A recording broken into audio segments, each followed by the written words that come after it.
ज्ञान प्रवाह के इस अंक में आपका स्वागत। आज हम कक्षा 6 की हिंदी पाठ्य पुस्तक बसंत भाग 1 के तृतीय पाठ नादान दोस्त का वाचन करेंगे। इस कहानी के लेखक हैं प्रेमचंद।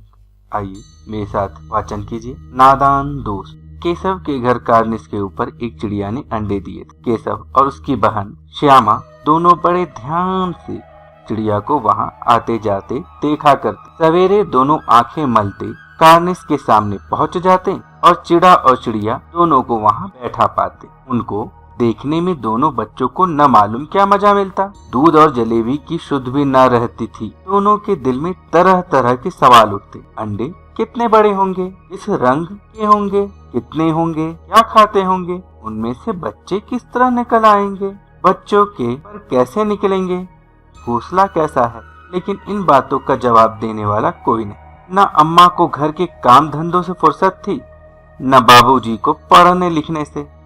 दोनों बच्चे आपस ही में सवाल जवाब करके अपने दिल को तसल्ली दे लिया करते थे। श्यामा कहती, क्यों भैया, बच्चे निकलकर फुर से उड़ जाएंगे। केशव विद्वानों जैसे गर्व से कहता, नहीं री पगली, पहले पर निकलेंगे, बगैर परों के बेचारे कैसे उड़ेंगे। श्यामा, बच्चों को क्या खिलाएगी बेचारी। केशव इस पेचीदा सवाल का जवाब कुछ न दे सकता था। इस तरह 3-4 दिन गुजर गए। दोनों बच्चों की जिज्ञासा दिन दिन बढ़ती जाती थी। अंडों को देखने के लिए वे अधीर हो उठते थे।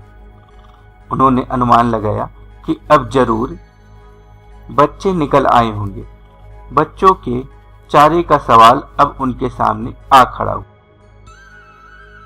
चिड़िया बेचारी इतना दाना कहाँ पाएगी कि सारे बच्चों का पेट भरे। गरीब बच्चे भूख के मारे चूं चूं करके मर जाएंगे। इस मुसीबत का अंदाजा करके दोनों घबरा उठे। दोनों ने फैसला किया कि कार्निस पर थोड़ा सा दाना रख दिया जाए। श्यामा खुश होकर बोली, तब तो चिड़िया को चारे के लिए कहीं उड़कर न जाना पड़ेगा ना। केशव, नहीं, तब क्यों जाएगी। श्यामा, क्यों भैया, बच्चों को धूप न लगती होगी। केशव का ध्यान तकलीफ की तरफ न गया था। बोला, जरूर तकलीफ हो रही होगी, बेचारे प्यास के मारे तड़पते होंगे। ऊपर छाया भी तो कोई नहीं। आखिर यही फैसला हुआ, घोंसले के ऊपर कपड़े की छत बना देनी चाहिए। पानी की प्याली और थोड़े से चावल रख देने का प्रस्ताव भी स्वीकृत हो गया। दोनों बच्चे बड़े चाव से काम करने लगे। श्यामा माँ की आंख बचाकर मटके से चावल निकाल लाई। केशव ने पत्थर की प्याली का तेल चुपकी से जमीन पर गिरा दिया और उसे खूब साफ करके उसमें पानी भरा। अब चांदनी के लिए कपड़ा कहाँ से आए। फिर ऊपर बगैर छड़ियों के कपड़ा ठहरेगा कैसे, और छड़ियाँ खड़ी होंगी कैसे। केशव बड़ी देर तक इसी उधेड़बुन में रहा। आखिरकार उसने यह मुश्किल भी हल कर दी। श्यामा से बोला, जाकर कूड़ा फेंकने वाली टोकरी उठा लाओ। अम्मा जी को मत दिखाना। श्यामा, वह तो बीच से फटी हुई है, उसमें से धूप न जाएगी। केशव ने झुंझलाकर कहा, तू टोकरी तो ला, मैं उसका सुराख बंद करने की कोई हिकमत निकालूंगा। श्यामा दौड़कर टोकरी उठा लाई। केशव ने उसके सुराख में थोड़ा सा कागज ठूंस दिया और तब टोकरी को एक टहनी से टिकाकर बोला, देख, ऐसे ही घोंसले पर उसकी आड़ कर दूंगा, तब कैसे धूप जाएगी। श्यामा ने दिल में सोचा, भैया कितने चालाक हैं। गर्मी के दिन थे। बाबूजी दफ्तर गए हुए थे। अम्मा दोनों बच्चों को कमरे में सुलाकर खुद सो गई थी। लेकिन बच्चों की आंखों में आज नींद कहाँ। अम्मा जी को बहलाने के लिए दोनों दम रोके आंखें बंद किए मौके का इंतजार कर रहे। ज्यों ही मालूम हुआ कि अम्मा जी अच्छी तरह से सो गई, दोनों चुपके से उठे और बहुत धीरे से दरवाजे की सिटकनी खोलकर बाहर निकल आए।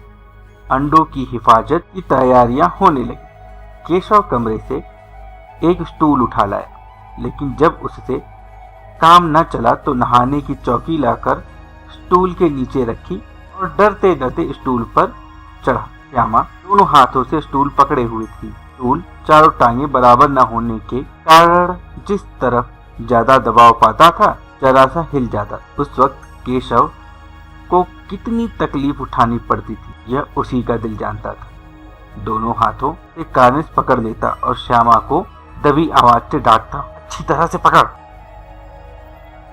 वरना उतर कर बहुत मारूंगा। मगर बेचारी श्यामा का दिल तो ऊपर कार्निस पर था। बार बार उसका ध्यान उधर चला जाता और हाथ ढीले पड़ जाते। केशव ने ज्यों ही कार्निस पर हाथ रखा, दोनों चिड़िया उड़ गईं। केशव ने देखा कार्निस पर थोड़े तिनके बिछे हुए और उन पर 3 अंडे पड़े। जैसे घोंसले उसने पेड़ों पर देखे थे वैसा कोई घोंसला नहीं है। श्यामा ने नीचे से पूछा, ये बच्चे हैं भैया? केशव, 3 अंडे हैं, अभी बच्चे नहीं निकले।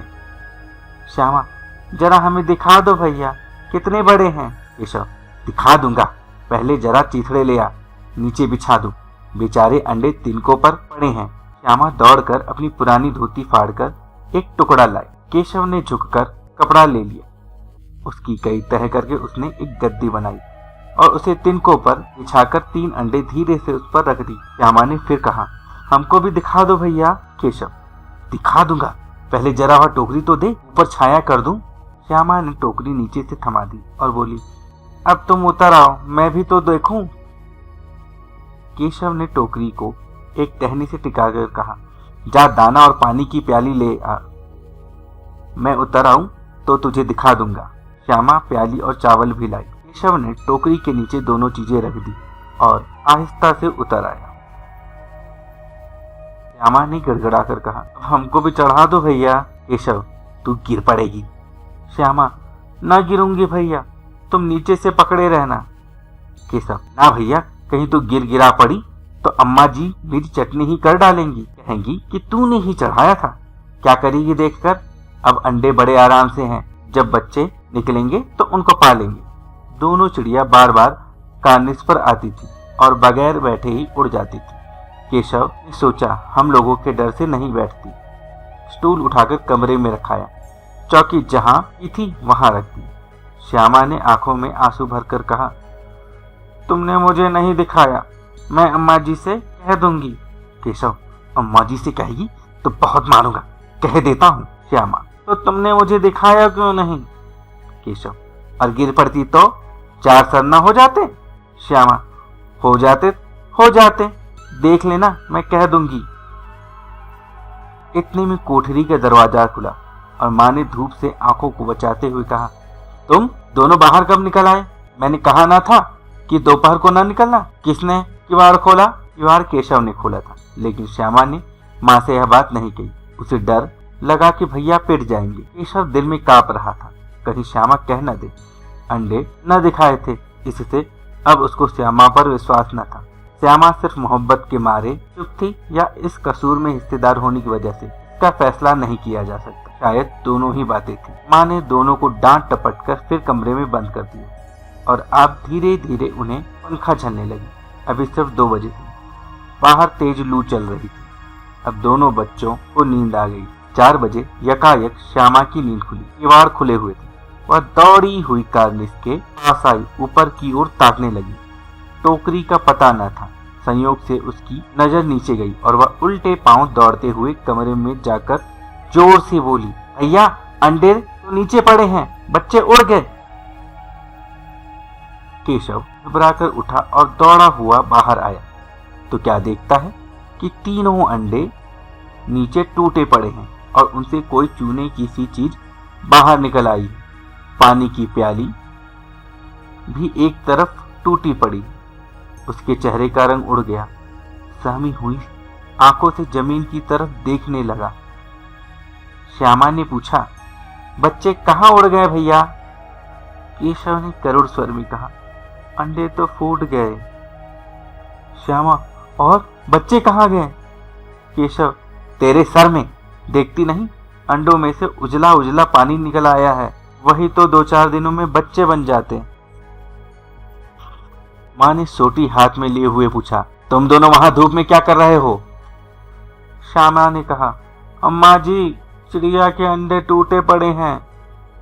माँ ने आकर टूटे हुए अंडों को देखा और गुस्से से बोली, तुम लोगों ने अंडों को छुआ होगा। अब तो श्यामा को भैया पर जरा भी तरस न आया। उसी ने शायद अंडों को इस तरह रख दिया कि वह नीचे गिर पड़े कि उसे सजा मिलनी चाहिए। बोली, इन्होंने अंडों को छेड़ा था अम्मा जी। माँ ने केशव से पूछा, क्यों रे? केशव भीगी बिल्ली बना खड़ा रहा। माँ, तू वहां पहुंचा कैसे? श्यामा, चौकी पर स्टूल रखकर चढ़े अम्मा जी। केशव, तू स्टूल थामे नहीं खड़ी थी? श्यामा, तुम्हें तो कहा था। माँ, तू इतना बड़ा हुआ, तुझे अभी इतना भी नहीं मालूम कि छूने से चिड़ियों के अंडे गंदे हो जाते हैं, चिड़िया फिर उन्हें नहीं सहती। श्यामा ने डरते डरते पूछा, तो क्या चिड़िया ने अंडे गिरा दिए हैं अम्मा जी?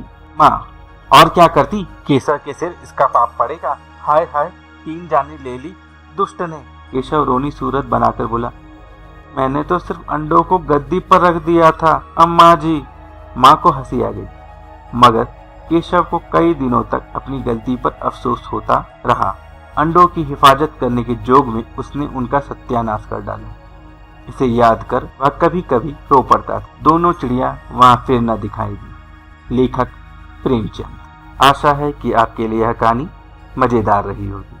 अगले अंक में पुनः मिलेंगे, तब तक के लिए नमस्कार, धन्यवाद। तब तक इस चैनल को लाइक और सब्सक्राइब करना न भूलिएगा।